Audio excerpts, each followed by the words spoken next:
अच्छा, जब भी बीवी की बात होगी कुछ लोग एक ही बात कहेंगे, कपड़ा, खाना, पानी सब तो मिल रहा है और क्या चाहिए। एक बात बताओ, शादी से पहले वो मेके में फाके काटती थी और उसने इसीलिए शादी की है ना कि चलो कम से कम इन फाकों से जान छूट जाएगी। यही समझते हो ना। खर्चा पानी सब तो मिलता है, अब इसे और क्या चाहिए। इज्जत और उस घर में अपना मुकाम जिसके लिए वो अपने माँ बाप अपना सब कुछ छोड़ कर आई है। और ये खर्चा पानी तो आप अपनी काम वाली का भी पूरा करते हो। घर मर्द अकेला नहीं चला सकता, उसमें औरत बराबर की हिस्सेदार होती है।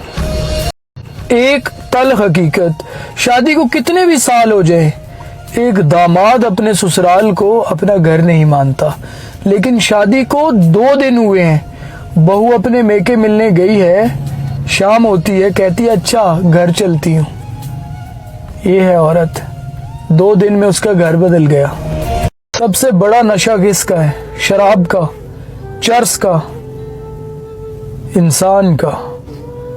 जब किसी की आदत हो जाए, हर इंसान बदल जाता है। कभी दिलचस्पी खत्म होने पर, कभी और दिलचस्प लोग मिल जाने पर।